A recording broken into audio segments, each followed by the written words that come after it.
जय हिंद। जय भारत, वंदे मातरम। मैं रविंद्र फौजी। साथियों, आज अभी एक हवलदार जी की वाइफ ने मेरे को कॉल किया और अपनी कहानी बताई। मैं चाहता हूं कि आप भी इस कहानी को सुनें और ज़्यादा से ज़्यादा शेयर करें। सबसे पहले तो इस कहानी का जो जिम्मेवार लोग हैं, जो दोषी लोग हैं, मैं उनको कहना चाहता हूं। हमारे बहुत सारे अफसर ये कहते हैं कि भाई जवान हमारी इज्जत नहीं करते, इस तरह सोशल मीडिया पे डाल देते हैं, या और भी बहुत सी बातें, कोर्ट में चले जाते हैं। तो सबसे पहले कहना चाहता हूं कि इज्जत के लायक पहले आप बनो। आज हमारा अधिकारी इतना गिर चुका है कि वो जवान को झूठा आश्वासन देता है। वो जवान को कहेगा कि तेरे बेनिफिट मिलेगा, तू पेंशन चले जा, मैं तेरे जिम्मेवारी लेता हूं। और उसके बाद उसको पेंशन भेज दिया, और जब उसको बेनिफिट नहीं मिला तो बोलता है मैं क्या करूं, मेरे हाथ में थोड़ी था। अगर आप इस तरह दोगले इंसान की भाषा बोलोगे तो वो व्यक्ति आपकी इज्जत करेगा। पहले जो खानदानी रॉयल अधिकारी होते थे वो जवान का जितना हो सकता है उसका उतना बेनिफिट दिलाते थे, और अगर उसको बेनिफिट नहीं मिलता तो स्पष्ट कह देते थे कि भाई मेरे हाथ में नहीं है और तू जो कर सकता है कर ले। लेकिन आज वो हवलदार जी को इन्होंने कैटेगरी के नाम पर घर भेज दिया, कैटेगरी पेंशन नहीं दी। उसने उस समय जो मेडिकल अधिकारी था उसको कहा भी, वो हमारे राजस्थान का ही था, उस बंदे ने कहा कि सर मैं तो रविंद्र फौजी को बता दूंगा। तो डॉक्टर ये बोलता है कि रविंद्र फौजी से क्यों मिल रहा है, वो तो ऐसे ही है, फलाना ढिकड़ा, और बताने की जरूरत नहीं है, मैं कर दूंगा। और उसको दिखाने के नाम पर उसके बोर्ड में कुछ परसेंटेज दिखा दिया कि हाँ भाई आपको पेंशन जरूर मिलेगी, वादा करता हूं। और अब उसका बोर्ड नील होकर आ गया।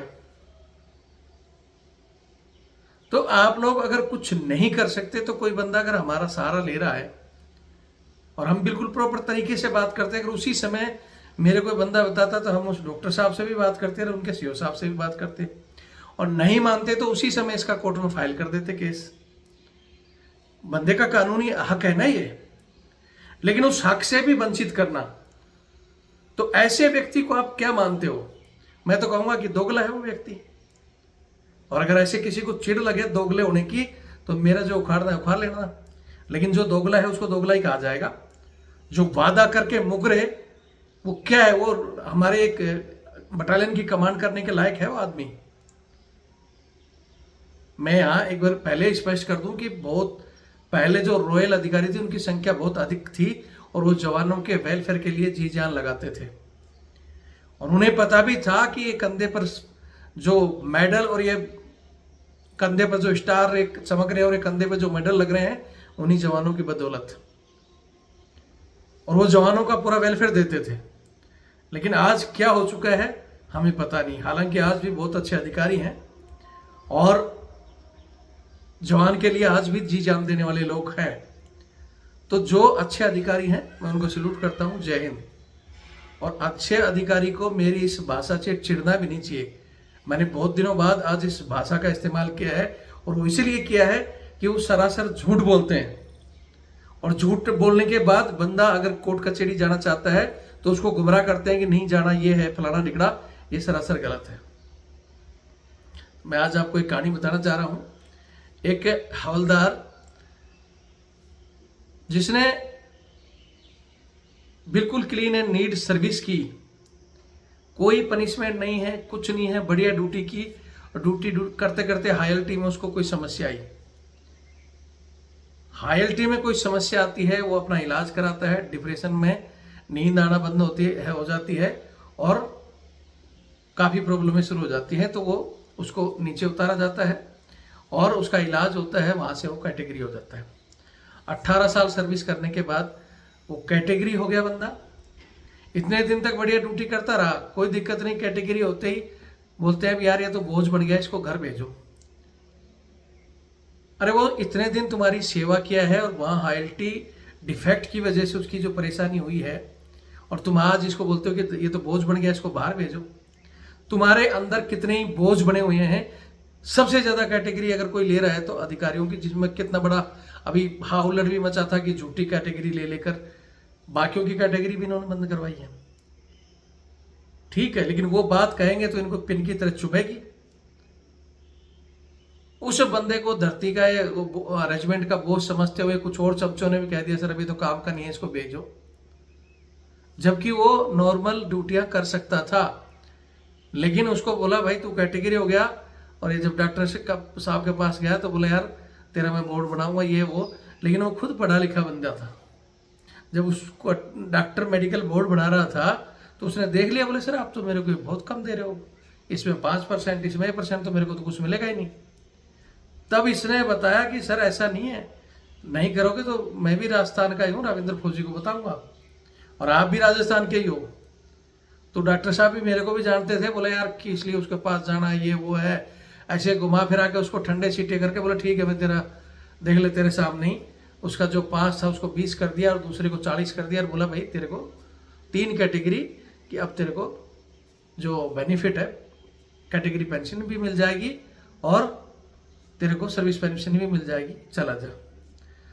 तब भी बंदे के जो इनके बच्चे और मैडम ने कहा कि कोशिश कर लो आप सर्विस करने की, क्योंकि इस उम्र में आकर बंदा जब प्रमोशन ले ले और 17-18 साल सर्विस हो जाती है, और उसको अगर इस समय बाहर निकाला जाए तो उसके परिवार और बच्चों की जो एजुकेशन और जो सिस्टम होता है, बच्चों की शादी ब्याह का, एजुकेशन का, वो बोझ इतना होता है कि अगर वो ऐसे चला जाएगा तो वो बंदा हिल जाता है। इन्होंने कोशिश भी की, लेकिन इनके कागज क्लोज करके कि भाई देख सर्विस पेंशन और कैटेगरी पेंशन मिलेगी, छोटा मोटा करेगा तो भी तेरा काम चल जाएगा। बंदे ने फिर भी साइन नहीं किया, लेकिन फिर भी इसको भेज दिया। भेजने के बाद जो कि अमूमन पेंशन, नॉर्मल पेंशन 2 महीने में, और अगर डॉक्टर डिस्चार्ज या कुछ भी होता है कैटेगरी वगैरह का तो उसका 6 महीने तक पेंशन आ जाती लास्ट। साल भर तक इसकी पेंशन भी चालू नहीं की। फिर इधर उधर से कोशिश करके इसने पेंशन चालू करवाई, फिर कैटेगरी का देखा बोर्ड तो उसको बाद में नील कर दिया। अब आप बताओ कि ऐसे अधिकारी, और अब उनसे बात करेंगे तो बोलेंगे हम क्या करें, वो तो आगे से नील कर दिया। जब आगे से नील कर दिया तो फिर तुम बैठे किस लिए हो? वैसे तो अगर कोई बात हो जाती है तो ऊपर बैठा है, आगे बैठा व्यक्ति ये कहता है कि सीओ साहब ने तुम्हारे उसने कर दिया, उसको कोई काट नहीं सकता, मतलब सजा के लिए तो तुम कुछ नहीं करते, और वेलफेयर के लिए आगे कौन ऐसा बैठा है जो वेलफेयर पर कैंची चला रहा है? वो कैंची चलाने वाला तो है ही ऐसा ही, लेकिन इन्होंने जब पता था कि ऐसी स्थिति थी तो बंदे को कहना था कि भाई अपनी कानूनी कार्रवाई करें। 1 साल के बाद अब जब इनको पता चला तो अब इन्होंने अपील की है, जो प्रॉपर तरीका है, अपील भी गई हुई है। अब ऊपर जो अधिकारी हैं वो देखते हैं कि क्या करते हैं। वो अधिकारी अगर इसकी अपील में इसकी सुनवाई करते हैं, क्योंकि अगर आप किसी को कैटेगरी में भेज रहे हो तो कैटेगरी पेंशन दो, वरना उसकी जो रैंक सर्विस है, हवलदार था तो 24 साल उसकी सर्विस कराकर भेजो। ये कोर्ट की गाइडलाइन है कि जिस रैंक में है और वो उस रैंक में, उस रैंक का जो सर्विस है या तो सर्विस कराओ, नहीं तो कैटेगरी पेंशन दो। लेकिन इन्होंने झूठे वादे और उसको जालसाज में लेकर कि तेरे को ये मिलेगा मिलेगा भेज दिया। तो ऐसे लोगों का आप दोगलक कहोगे या आप इनको वास्तव का अधिकारी कहोगे? ये अधिकारी के लायक नहीं। अगर आज इस तरह किसी को जवान के साथ ये धोखा कर सकते हैं, कल ये देश के साथ भी धोखा कर सकते हैं। ये गद्दार हैं। लेकिन ये बोलते किसको है? जो रविंद्र फौजी इनको एक्सपोज करता है, बोलेंगे जी देखो फौज की बातें ये कर रहा है वो कर रहा है, ये हमें देशद्रोही बताते हैं। असली देशद्रोही तो ये लोग हैं जो अपने अधनिष्ठ जवान का साथ धोखा कर रहे हैं। बाकी आप वीडियो देख रहे हैं, मैं चाहूँगा कि आप लोग भी इस पर अपने अपने जवाब जरूर दें। मैंने बंदे को बता दिया है, अभी उन्होंने उनकी फैमिली ने जो बताया कि सर ऐसा ऐसी हालत है, मैं बोला कोई बात नहीं, आपकी अपील का जवाब आ जाता है, और जवाब नहीं आता है तो अभी कोर्ट की छुट्टियां हैं और अब जुलाई में इसको हम कोर्ट में फाइल करेंगे। और भगवान ने चाहा तो या वापस ज्वाइन होंगे, नहीं तो कैटेगरी पेंशन मिलेगी और उन लोगों को कोर्ट की तरफ से जूते जरूर पड़ेंगे। लेकिन ऐसे केस, ये बंदा आ गया, इनको तो पता था, थोड़ा कागज पत्र पढ़े लिखे हैं, ऐसे बहुत से लोग जिनको पता ही नहीं कि जिनके साथ धोखा हो जाता है, वो फिर रोते रहते हैं साहब जितनी आ रही उतनी ठीक है, नहीं तो हमारे ये भी बंद कर देंगे, कि उनको डरा भी देते हैं। कोई चमचे होंगे ना, वो चमचे उनको सही गाइड नहीं करेंगे कि भाई तू कोर्ट में चला जा, या ऊपर अधिकारियों की चिट्ठी लिख, जो कानूनी कार्रवाई है पीएम, अपना रक्षा मंत्रालय को चिट्ठी लिख सकते हो, पीएम जो ऑफिस है उसमें चिट्ठी लिख सकते हो, जांच करा सकते हो, नहीं तो कोर्ट जा सकते हो। लेकिन बोलेंगे नहीं, यूनिट की इज्जत खराब हो जाएगी, सीईओ के हाथ में पावर है, तेरी ये भी पेंशन बंद कर देगा। कि उसके बाप की पेंशन है क्या, कि उसका पिताजी वहाँ नौकरी करके गया है और उसके बदले दे रहा हो, और उसी के हाथ में है, तो फिर अपने परिवारों को दिला देना पेंशन। अगर कोई ये बोलता है उसी के हाथ में है, तो अपने चाचा ताऊ भतीजे सबको पेंशन दिला दे उसी के हाथ में। तो हम अपनी मेहनत करते हैं इस देश के लिए, छाती पर गोली खाते हैं, वहाँ सर्दी गर्मी धूप को हम झेलते हैं, इसलिए हमें पेंशन मिलती है। किसी के बाप की दी हुई जागीर नहीं है जो वो छीन लेगा, ठीक है। इसलिए किसी को डरने की जरूरत नहीं। कानूनी जो आपका हक है, आपका जो राइट बनता है, आप उसके लिए लड़ सकते हो। इसका जैसे ही हो जाता है, अभी अपील में देखते हैं, नहीं तो कोर्ट में जाएगा, उसके बाद ऐसे लोगों का हम नाम भी डालेंगे, तभी आप भी ऐसे लोगों को थोड़ा आशीर्वाद दें। इसको मैं फिर कहता हूँ, अभी भी अपील गई हुई है, और ये हो सकता है इसके साथ साथ ऐसे और भी मामले होंगे जो बंदे आते ही नहीं है, उनको ये गाइड करके कि रेजिमेंट की बेइज्जती हो जाएगी, तेरी पेंशन बंद कर देंगे, ऐसे मामले आते ही नहीं। तो फिर कह रहा हूँ कि ये जिम्मेवारी उन अधिकारियों की है।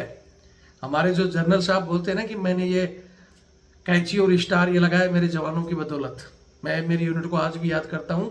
तो श्रीमान, आप तो याद करते हो, लेकिन ऐसे आप ही के अधीनस्थ जो कमांडिंग ऑफिसर बैठे हैं, जो इस तरह की घटियापंथी कर रहे हैं, उनके लिए आप कभी कुछ नहीं करते हो।